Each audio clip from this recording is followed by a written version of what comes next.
Olá, eu sou o professor Leucir e trabalho com a disciplina de Física no primeiro ano do ensino médio. Na aula de hoje, vamos discutir alguns conceitos como a Terra e o Universo. Esses conceitos abrangem aí desde a nossa aula passada e mais duas aulas adiante. Vamos trabalhar com alguns conceitos então. A Terra e o Universo. Questões que eu deixei disponíveis para vocês nas aulas passadas no G Suite. A primeira delas diz o seguinte: qual é a frequência das ondas eletromagnéticas que os radiotelescópios modernos captam no universo? Gente, nós sabemos que a Via Láctea pode ser vista aí por meio de luz visível, luz infravermelha, ondas curtas de rádio e ondas largas de rádio. Então, estas são as frequências. A gente vai observar aqui no espectro a região que se encontram essas frequências, ok?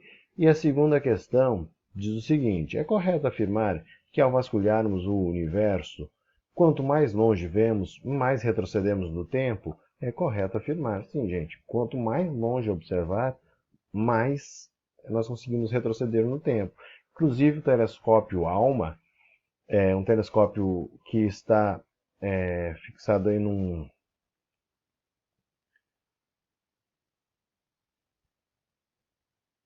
satélite. Ele torna possível observar muito distante e com ele também é possível observar o Sol. Lembrando que os telescópios não podem ser direcionados diretamente para o Sol porque queimam sua lente. Mas por que o ALMA pode, professor? O telescópio ALMA ele mantém a temperatura da sua lâmina a 0 Celsius, a 0 Kelvin, zero absoluto, ou seja, não queima a lente ao direcionar para o Sol, ok? Nós trabalhamos também na aula passada um modelo geocêntrico. O que quer dizer um modelo geocêntrico, gente? No sistema planetário de Ptolomeu, século II depois de Cristo, cada planeta girava em um círculo cujo centro está localizado na Terra. Geo, Terra, cêntrico, centro. A Terra sendo o centro do universo, conforme esse modelo demonstra aqui na imagem para nós, ok? No entanto, visto da Terra, as órbitas desse planeta eram bastante complicadas, ok? Obviamente, né? Muitos demorariam quantos anos? Aí, 184 anos para passar aí por volta da Terra, no caso do Netuno, que está mais afastado, né? Que não era visto ainda nesse período, ok? Modelo heliocêntrico, gente. Quem que propôs o modelo heliocêntrico? O modelo heliocêntrico, desculpa, foi proposto aí por Nicolau Copérnico, aí que viveu aí do período 1473 a 1543. Os planetas giravam em órbitas circulares em torno do Sol. Então, a Terra é apenas mais um planeta que possui movimento de rotação em torno do seu próprio eixo. Gente, Nicolau Copérnico viveu aqui no período da Santa Inquisição, período onde o que se ensinava era baseado em modelos aristotélicos, ou seja, tudo que Aristóteles havia falado e Aristóteles havia adotado esse modelo anteriormente tratado por Ptolomeu, ok?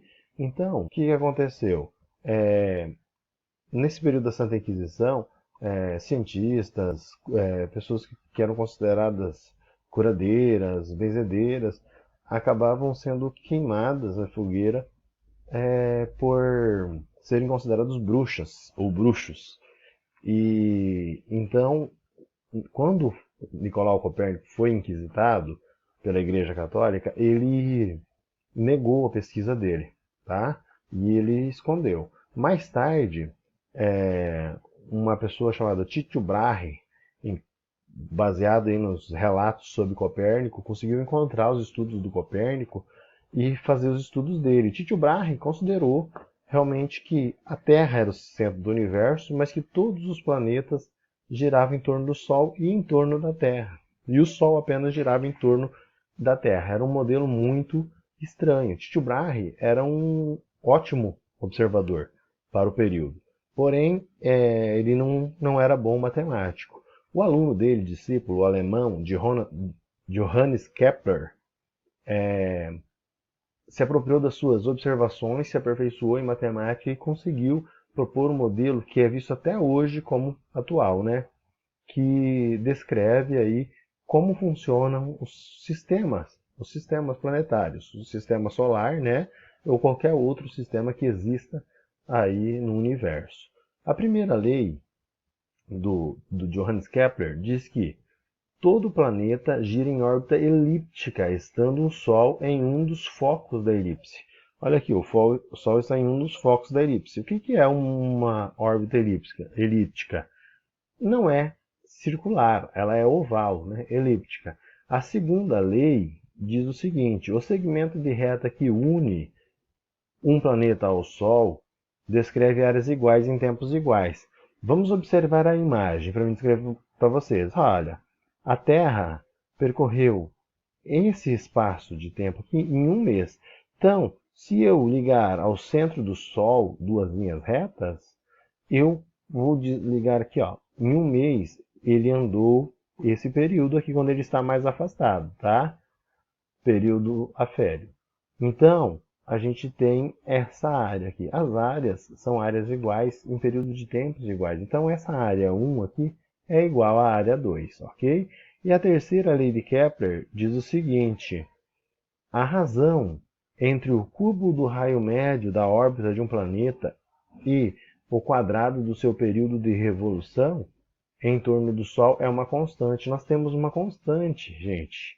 O raio médio elevado ao cubo dividido pelo período da translação ao quadrado é uma constante. Todos vão ser aproximadamente 1, né, gente? Da Terra é considerado 1. Outros é 0,99999, outros é 1,0000, vai ter um dígito 1 lá no finalzinho. Então, esse valor é uma constante, todos considerados 1, ok? Então, Johannes Kepler é o físico responsável pelos modelos que nós adotamos, que nós estudamos desde o primário, lá quando nós trabalhamos com o sistema solar. Ok, gente? Outro conceito muito importante de se trabalhar é a gravitação universal. Newton observou aí que a força que faz um corpo cair em direção à Terra tem a mesma natureza da força que mantém a Lua em órbita em torno da Terra. Gente, o que é uma órbita? A órbita é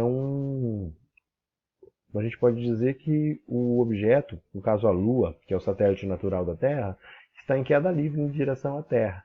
Só que o movimento de translação e de rotação da Terra faz com que ela acompanhe a Terra sempre na mesma distância, ok? Newton concluiu isso por indução, quando embaixo de uma árvore, de uma fruteira, caiu uma fruta. Reza a lenda sobre sua cabeça, né? Mas não há registros oficiais sobre isso, ok? A equação matemática, que é a parte mais esperada por vocês, sobre a gravitação universal, é muito simples, gente. Newton demonstrou que a razão entre dois corpos, demonstrou que entre dois corpos quaisquer atua aí uma força de natureza gravitacional, que é diretamente proporcional às massas dos corpos e inversamente proporcional ao quadrado da distância entre eles. Olha aqui, ó. Diretamente proporcional às massas. Então, a força gravitacional é igual à constante gravitacional. Esse valor é único, tá? Já vou mostrar para vocês aqui embaixo ele. Vezes a massa 1, massa do corpo 1, por exemplo, a Terra, vezes a massa do corpo 2, por exemplo, a Lua. Terra e a Lua, força de atração gravitacional entre as luas. Dividido pela distância que eles se encontram ao quadrado, ok? Gente, R é a distância nesse momento. O valor, gente, de G é 6,67 vezes 10 elevado a menos 11, tá? F é a força gravitacional, G, a constante da gravitação universal, M, massa de um dos corpos, o outro M é a massa do outro corpo, e R é a distância entre os corpos. Tá bom, gente? Olha só, isso nós já estudamos anteriormente. O peso é a lei da gravitação universal. O peso é dado pela massa vezes a gravidade. Vocês lembram nas aulas presenciais ainda, quando eu perguntei para vocês como vocês medem o peso de vocês. Ah, professor, é só subir na balança. Não, né? Se eu subir na balança, eu estou medindo a minha massa. Então, eu tenho que multiplicar o valor da massa pela gravidade. Nós arredondamos, para fim de cálculo, a gravidade com 10. Então, nós pegamos uma pessoa aí que meça aí uma massa de 70 kg e multiplica por 10, nós temos o peso, que é igual a 700. 700 newton. Peso é uma força, né? Então, a gente tem essa unidade de medida em newton, em homenagem ao Newton que trabalhou com esse conceito. O peso, então, é a força de atração da Terra sobre o corpo, que é dado por força igual ao constante gravitacional vezes a massa dos dois corpos dividido pela distância ao quadrado. Assim, as duas equações são equivalentes. Ótimo, professor, maravilhoso. O peso é igual a constante gravitacional vezes a massa vezes a outra massa dividido pela distância ao quadrado. Gente, se nós observarmos aqui, quem que é o peso? Massa vezes a gravidade. Então, massa vezes a gravidade é igual a constante gravitacional vezes uma massa vezes a outra massa dividido pelo raio da distância ao quadrado. Perdão, pela distância ao quadrado. Se nós cortarmos massa com massa, ó, as massas iguais nós cortamos. Vai dividir uma pela outra, então nós vamos cortar. Nós ficamos que a gravidade é igual a constante gravitacional vezes a massa do corpo maior dividido pela distância ao quadrado. Nós conseguimos calcular aí a gravidade. Ok, gente? Então, a aceleração da gravidade da Terra, cujo valor aproximado é 9,8 metros por segundo ao quadrado em sua superfície, depende apenas de suas propriedades, tá? Como a massa da Terra e o seu raio. Então, gente, olha aqui, ó. Tem a massa da Terra e tem o raio da Terra, eu consigo calcular a gravidade, utilizando a constante gravitacional. Simplesinho assim, tá? Satélites, galera. Pessoal, a força de atração gravitacional de um satélite, que um satélite aí atua como força resultante centrípeta, ok? Nós já vamos abordar aí, no decorrer de nossas aulas, força centrípeta, ok? Assim, reunindo as ideias, obtemos. Pessoal, essa aula aqui eu vou voltar para trabalhar com vocês. Por quê, professor? A força gravitacional é igual à força centrípeta. Quem que é a força centrípeta? Massa vezes velocidade ao quadrado dividido pelo raio da circunferência. Igual a gravidade, que é da força gravitacional, vezes a massa, vezes a outra massa, dividido por raio ao quadrado. Então, se eu cortar aqui as duas massas, eu fico com velocidade ao quadrado. Ó, cortei o raio aqui, cortei o quadrado aqui, tá?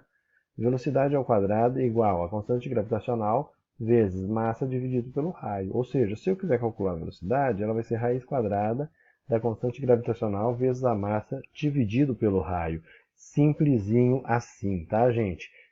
É óbvio que eu vou trabalhar esse conceito com vocês mais adiante, porque nós vamos trabalhar o movimento circular. A velocidade do satélite depende apenas da massa da Terra, de sua posição em relação ao centro da Terra. Tá, gente? Ele vai ter que estar a uma determinada distância aí para ter velocidade. Se eu dobrar a distância dele em relação à Terra, o que acontece com essa velocidade? Pense, gente, raciocine. Dobrei a distância, o que acontece com a velocidade? Gente, tem alguns satélites estacionários. Isso é mais por motivo de curiosidade, tá, gente? O que é um satélite estacionário? Quando girando aí no plano do Equador, apresenta aí um período de 24 horas em relação ao eixo da Terra. Dessa forma, ele sempre vai parecer estar na mesma posição. Quem são os satélites estacionários? Satélites de televisão, gente. Satélite da Sky. A Sky. Onde está o satélite da Sky? Está sempre no mesmo lugar. Senão a nossa antena não consegue captar o sinal, tá, gente? Se ele ficar mudando de lugar. Então, esses são satélites estacionários. São utilizados aí nas telecomunicações, recebe sinais de emissora, localizado aí, em um ponto da Terra, e os transmitem distribuídos aí em várias regiões, ok, gente? Para finalizar, uma curiosidade é a descoberta do planeta Netuno. O planeta Netuno foi previsto teoricamente antes de ser observado, graças a esses estudos aí do Johannes Kepler, esse alemão aí que nós citamos anteriormente. Em 1840, estudos mostravam o desvio da órbita de Urano, calculada pela atração do Sol sobre o planeta. Adam e Leverrier levantaram aí a hipótese de haver um outro planeta que, Ao atrair Urano, provoca esses desvios na sua órbita.